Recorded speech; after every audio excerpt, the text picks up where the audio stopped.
You're not here by accident. You're here because somewhere deep inside, you know books aren't just words on paper, they're keys. Keys to who we were, who we are, and who we're trying to become. Welcome to BookLeesh, where every story unlocks something within you. Where we don't just read books, we feel them. If you've ever looked for meaning between the lines, for truth beneath the silence, or for healing through someone else's story, you've found your space. Let's begin. Because this story, Amongst Women, isn't just about a man or his daughters. It's about power, memory, silence, and the complicated kind of love that shapes generations. And once we step in, you won't come out the same.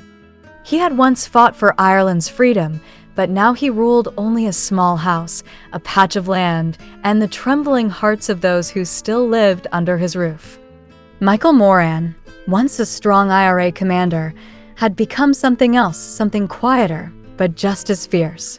His past glory had faded, but inside him burned the same intensity. His children, all grown, returned to his house for a reunion. They laughed, they cooked, they remembered, but beneath every smile, there was a shadow. The house was no longer a home. It was a stage for a man clinging to authority, to memory, to control. There was no explosion, no loud war, but every moment was a battle. Moran wanted his family close, united, disciplined, but love mixed with fear, respect with resentment. His daughters adored him, yet they dreaded his mood swings. He could be generous, funny, then suddenly cold and cutting. He had given his youth to his country, his strength to his farm, but his heart was like a locked door, even to those who lived with him every day. The women in his life, the daughters, his second wife Rose, they tried to soften him. And sometimes he softened. He smiled when they sang. He listened when they read the newspaper to him. But always the silence returned. The kind of silence that made you sit up straighter, speak less, feel smaller. Rose, the new wife, wasn't like his first. She was calm, wise, and carried her own sorrow. She came not to change Moran, but to survive him. She brought warmth into the house, but Moran's old habits ran deep. He didn't hit. He didn't scream. But his control was woven into every hour. Dinner wasn't just a meal, it was a ritual. Family meetings felt like courts. His approval meant everything, yet cost everything. His sons had already left.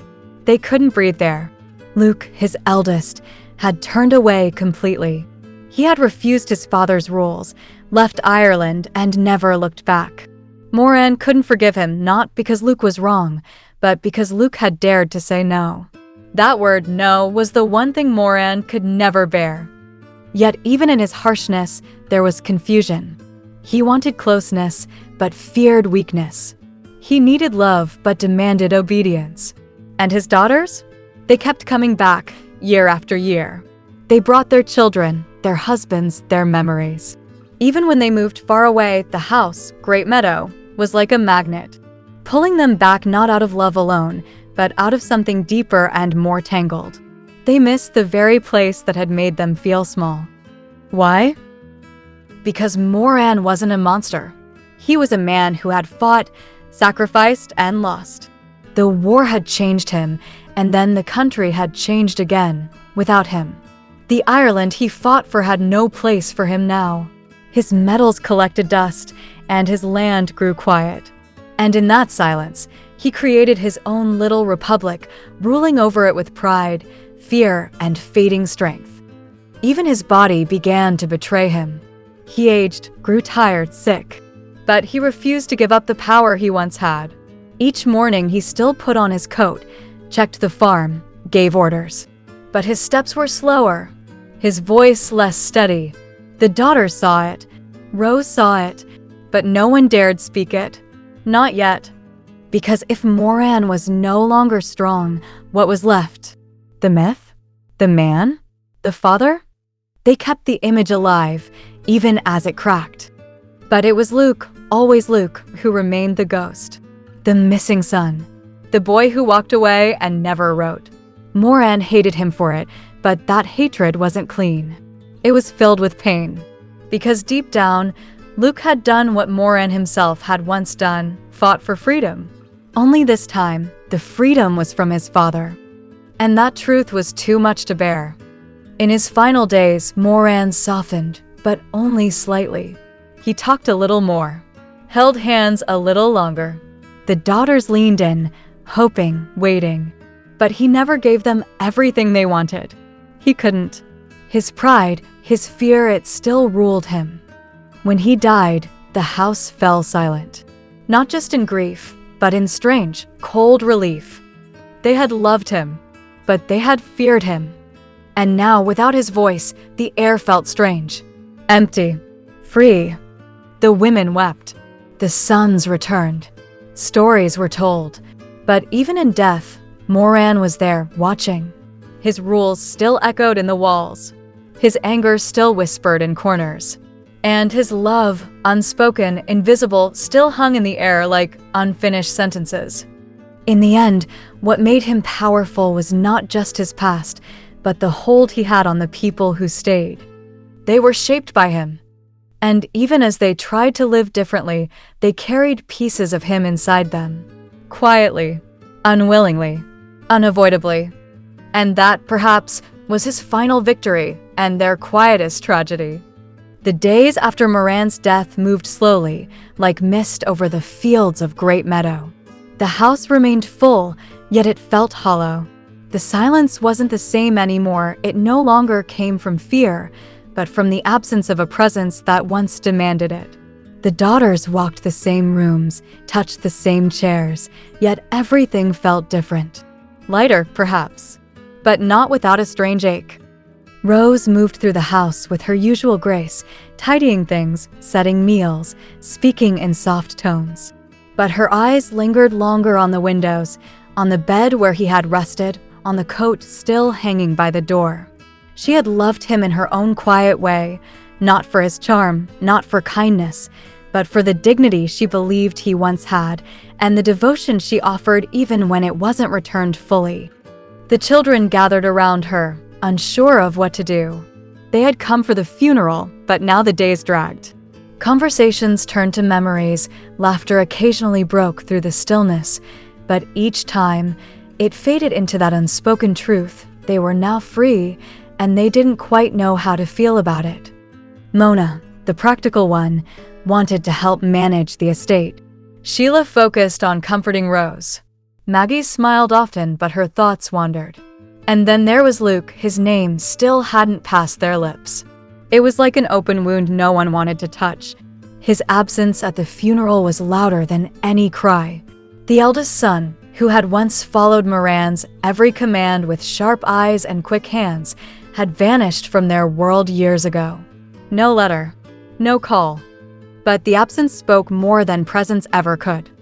One evening, the daughters sat by the fire, a quiet hush in the room. The talk drifted from childhood to their father's moods, his sharp punishments, his few soft gestures. One of them whispered, "Do you think he was happy?" No one answered. How do you measure the happiness of a man who wore silence like armor? They remembered the way he lit up when reading news of old IRA comrades, how he smiled briefly when they played music, and the rare days when he worked the farm with joy, singing low songs from his youth. These moments were rare, but they had been real. And in those rare cracks, the daughters had glimpsed something human beneath all that iron. But they had also seen the weight of pride. The refusal to say, "I'm sorry." The way he clung to control even when his hands trembled from age. His inability to forgive Luke had left a scar so deep, it outlived him. And yet they stayed. Because love isn't always kind. Sometimes it's tangled up with duty, fear, and hope. Rose knew this better than anyone. Her quiet wisdom kept the house together after Moran's passing. She planted flowers near his grave. She said prayers with soft lips. But she also began to change.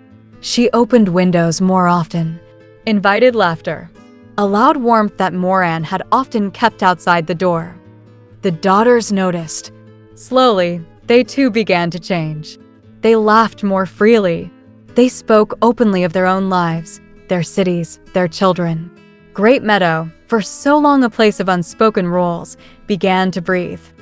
Still, they carried pieces of him. In their voices, in their decisions, in the way they caught themselves watching the clock, planning dinner at precise hours, judging themselves against a shadow that no longer stood behind them. Moran was gone, but he lived inside them in ways they could not easily name. It was Maggie who finally said it. I hated the way he made us feel small, but I loved the way he made us feel seen. And in that contradiction, they found the truth. Because Moran wasn't just one thing. He wasn't just cruel or proud or broken.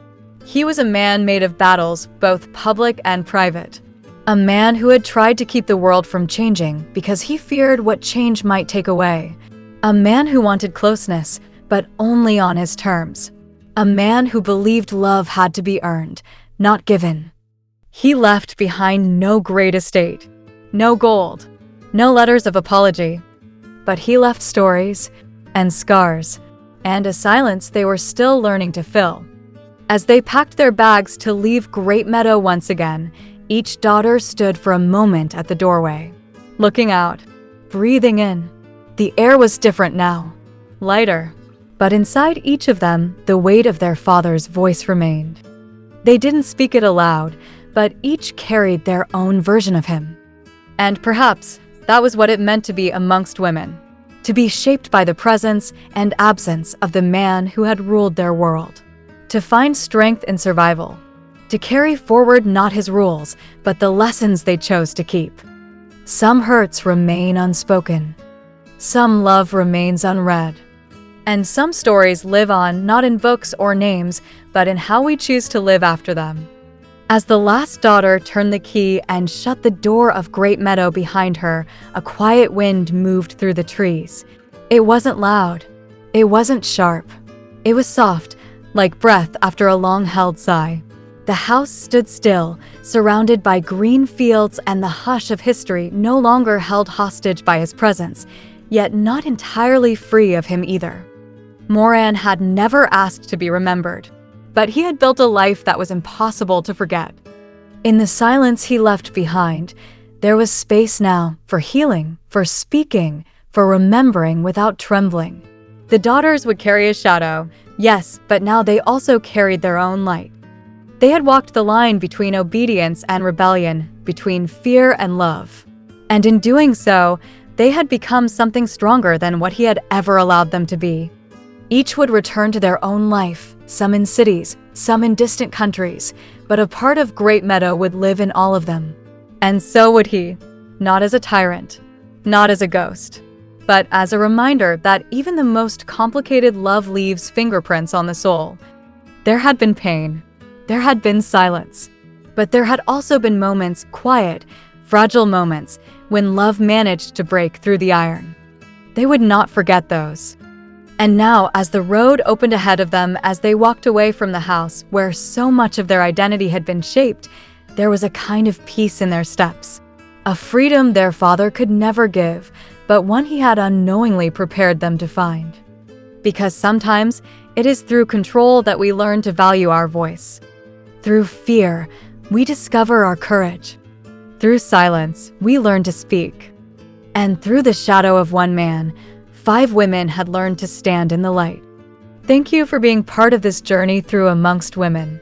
If this story moved you even a little, if it reminded you of the quiet struggles, the unspoken emotions, or the power of family, then take a moment today to look inward and maybe even forgive someone you've held in silence.